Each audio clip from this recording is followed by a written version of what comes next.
I'm Caroline. And I'm Alexa, and today we're here at 210 Teas. Join us to find out what's brewing at this local business. All right, well, thank you so much for being here with us today. Now, can you tell both Alexa and I, how do you sort of get your start into like a local business? Yeah, so it was definitely during the pandemic, and initially this started as like an online e-commerce business. I would sell loose leaf tea to whoever bought it on my website, mail it to them, or if they were local, I would drop it off. But one of my friends that I told, I had like dreams of opening a coffee shop one day. She let me know that this space was up for lease, and she was like, you should look into it, it'd be good, it'd be perfect. This also was a tea shop prior to 210 Teas. So she was like, just see what it's about. And I was like, oh, this, okay, sure. So I called the number that was on the picture, and they just helped me put like one foot in front of the other. They were like, okay, let's meet and do this, let's meet and do this. And eventually like it became a reality. So it was very, something I knew I wanted to do, but the circumstances had to align for it to be like real. Absolutely. Now, was that a long process, like throughout COVID, for this business to, become what it is?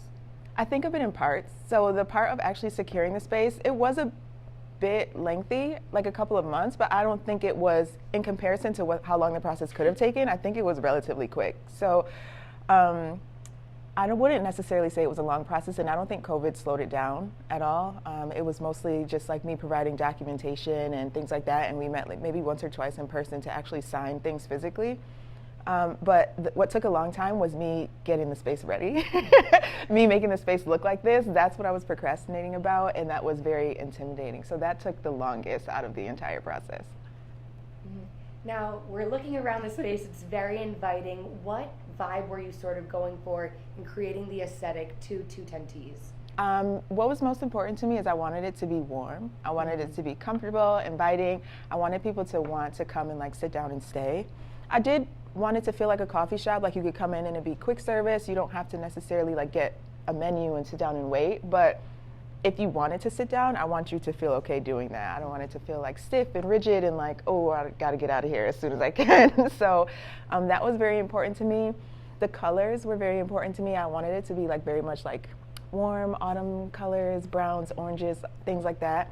And I wanted it to feel like homey, like you're going into someone's house, like that type of feel.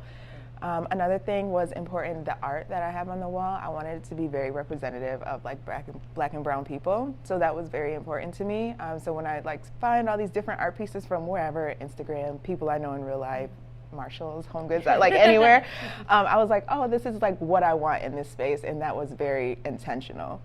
Yeah. No, and you definitely executed that perfectly. Thank you. It's so warm and inviting, and we love it here already. Oh, thank you. But now, what was the inspiration behind 210 Teas and just the name and just kind of the reason why you wanted to start? Yeah, it was definitely mostly inspired by my late grandmother. She is the person who introduced me to tea. I spent a lot of time at her house growing up, and she always had sweet tea available. It was like sweet tea or water, that was it. So that's the first person who let me know like what tea was, and that's where I learned to enjoy what tea was. Granted, it was Lipton, like bag tea from the grocery store, but it was fine. Still good. Yeah, and I still drink it, so it's good. So that's the inspiration behind me choosing tea, and I also felt like it was somewhat unique, and I haven't seen that business idea, at least locally in Syracuse. I was born and raised in Syracuse, so I know a lot of people that are here, and in the people that I know, I didn't see someone selling loose leaf tea. Maybe one or two people, but it wasn't like a big thing. So I was like, okay, this is also unique, and like I'll be not fighting against a bunch of people trying to get my sales and things like that. So that was another reason that contributed to me choosing tea. The inspiration behind the name was 210 was my late grandmother's house address. So it's very much meaningful in both ways for her as a person and representative of the physical location where this all started. I love that. Thanks. Yes, and now with 210 Teas, how did you get into like the loose leaf business? Do you come up with your own like leaves and brews? Can you just talk a little bit about that? Yeah. Initially, when it was online only, I definitely was doing some blending myself and trying to figure out what tasted good and things like that. But once it became a storefront, I don't really have the time. It's a lot harder to keep up with because I just am going through a lot more tea. So the idea of like making like 20 custom blends sounds like a lot, and I can't really do that right now. So for now, I source things exactly as they are. Occasionally I'll make a custom drink, which is like uses like some sort of tea blend, but then like makes it like a mocktail or like a cocktail sort of thing. So that's somewhat unique too. So that's kind of how I make up for the fact that the blends are not exactly things that I came up with my two hands. So going off of that, like, did your grandmother inspire any of the blends, or they're just combinations that you came up with on your own? Just combinations I came up with on my own. No, she, like I said, she was straightforward. It was just tea. Yeah. Yeah. All right, and so with your business, what kind of people do you see like coming in here? Do you see more like student body from like Syracuse, like University or Lemoyne? Yeah. Or do you see more like local people coming in? Honestly, I think it's a really broad mix of people. It's people who live downtown, some people, and there's regular people who are just people who know me, like I said, from growing up here. So they just come in off the strength of friendship. There's definitely students that come in, they bring their laptops, they do all their work and things like that. But I think it's a really solid mix. There's men and women, there's all ages. It's anyone who comes through the door is welcome, and that's very much what happens. Yeah. So now, if you were to recommend anybody any drink off your menu, like maybe one that's not so popular that deserves more attention, like which one would that be? One I would probably recommend that is, it's on like a secret menu, but it's not. Like I never said I have a secret menu, but if you come in and you say, "Can I have this drink?" I'll say yeah.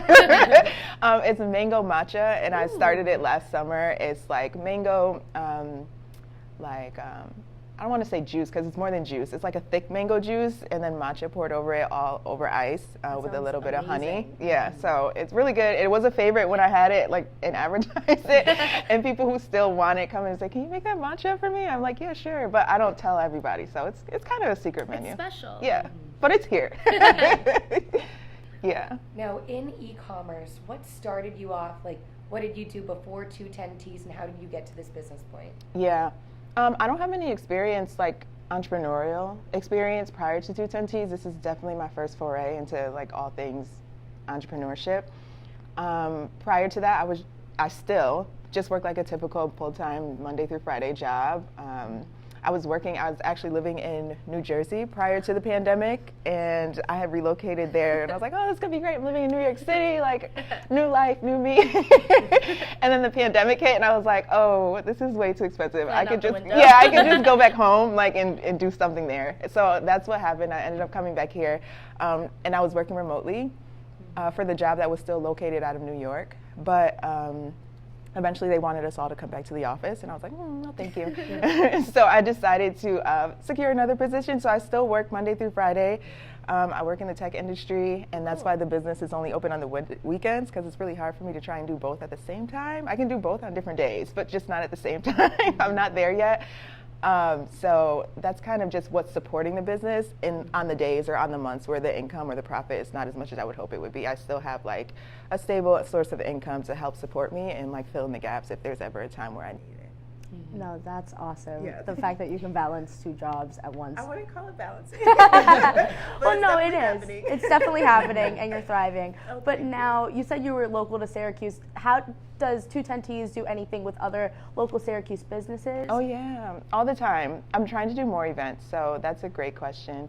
So far, I've partnered with, I do like, one of the things I always say is people say, "What do you want 210 to be? What do you hope that this space provides?"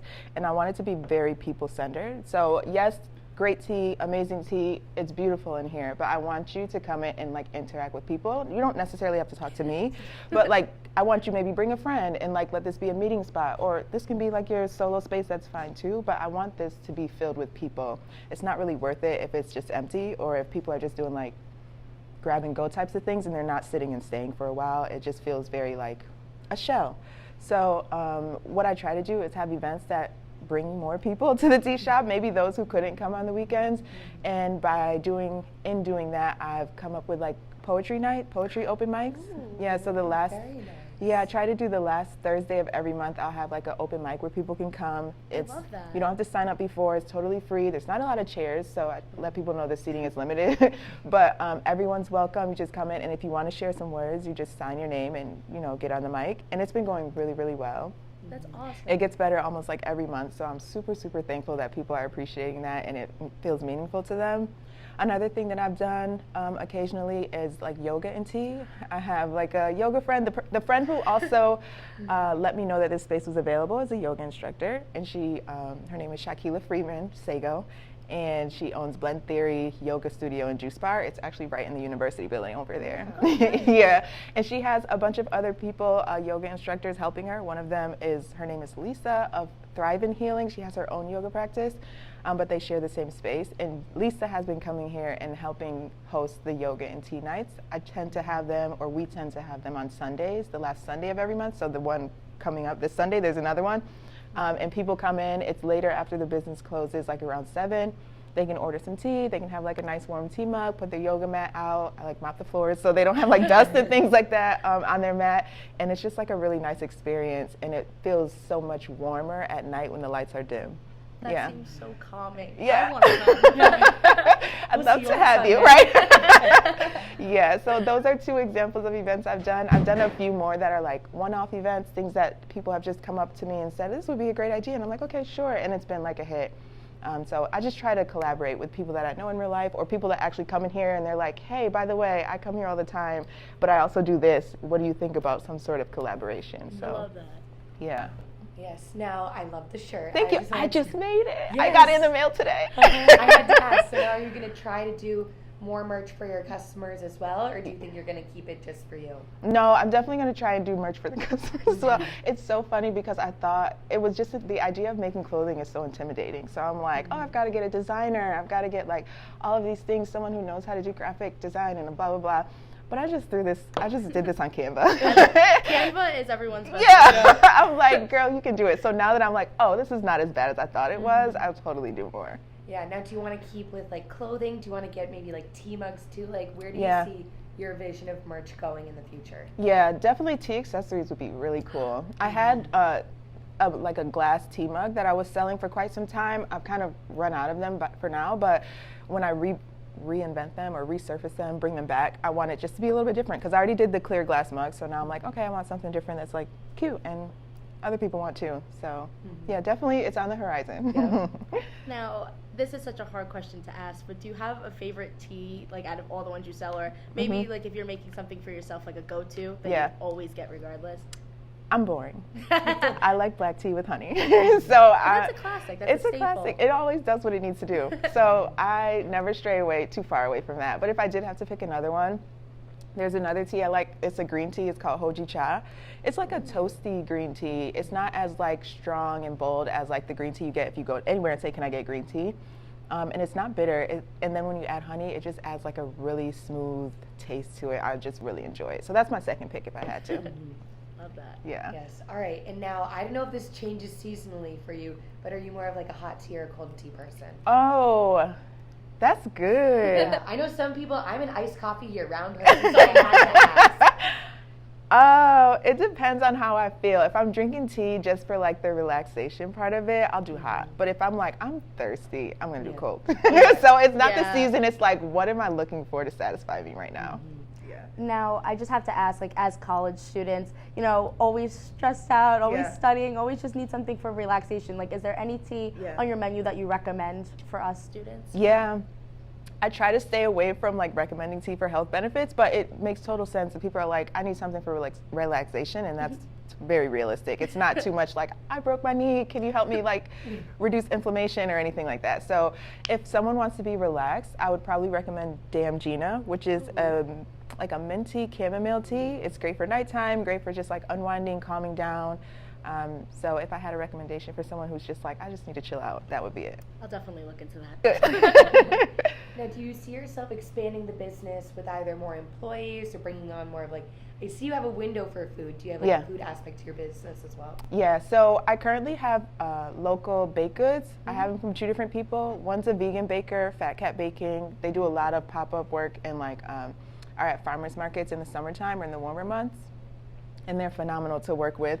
And then the other is Crave Dessert Studio. She specializes in like decorative cookies, and she does other treats occasionally, like dipped strawberries and macaroons and things like that. So, or macarons. I have macarons from her all the time.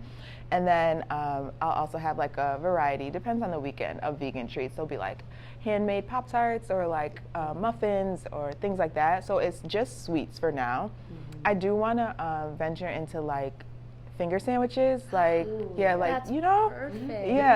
Right, like something quick for people who want something more savory and they're actually like hungry, not just like, oh, I need some sugar. So that is a hope for me. I haven't started it yet just because I'm not really sure what that entails. And then secondly, you asked me, do you feel like bringing on more people into your business as well? Yes, that's a dream. That's my goal. I definitely need a lot more staff. I have one employee right now. She's amazing. She's been with me from the very first day. She also is an SU student. So she's been a really, really great help. I probably wouldn't have made it this long without her. But in order for me to expand my hours, whether it be like just like longer on the weekends or even drip into the weekday, I need another person, at least ideally like two. But I kind of just have to get all of my procedures and like get the shop in a place where it functions on its own without me being here before I ask someone else to come in and just figure it out. Yeah. So now, just going along with your goals for 210 Ts, like by the end of this year, like do you have like a major goal that you'd want to complete? Oh, it feels weird to say it out loud, but I definitely want to hire at least one more person and expand into the week. That is my goal. It feels intimidating to say, but hot take. We're rooting for you. We're rooting for you. We are rooting Putting for it out into the world, manifesting it, it's going to come true. So real. Thank you. Of course. Now, what do you offer over here? I'm seeing is that a French press? Yeah, a tea press. So I try to like get some accessories out. There's people who come and they're like, I want tea, but I also want the stuff to go with it. So I try to have like mugs or like candles. Be Kind is a local gift shop over in Tipperary Hill. They are so amazing. I love their candles, but they have a ton of cute, like, their store reminds me of if you go to like TJ Maxx or Marshalls and the checkout line and there's like all that stuff and you're like, oh, but I want that, but I want that. That's how I feel when I go in there. But they were like one of the very first supporters of me. They let me host a pop-up outside their gift shop. So I thought it was only fitting that I support them just as much by offering their candles for retail in here. And then usually I have like a lot of packaged tea if you didn't want it by the cup and you want to just take it back home to like do it on your own in the morning or night, whenever. I'll have some loose tea bagged here too for people to buy. Is like making the tea a longer process for you? What do you mean? So like all the combinations, there's like many different options to choose from. Like because you have you and another employee, does it take you guys like longer to put out the teas, or is it just a relatively simple process? Like if someone comes and says, "Can I get a cup of this?" Right. Yeah. It's really simple. It varies by like the type of tea, how long you let it steep for, but the process itself is very straightforward. Yeah. All right. Well, great. Thank you so much. Thank you so much. Thank you. Yes. This is amazing. I love this space. I love it. Thank you. Thank you so much. This is so cool. We've had so much fun here at 210 Ts. If you're looking just for a study space or a nice warm cup of tea to relax, 210 Ts is the place to be. Yes, and make sure to follow us on Instagram at SU College Eats. It's the same handle on YouTube, and College Eats SU on TikTok. Thanks for joining us. Catch you next time.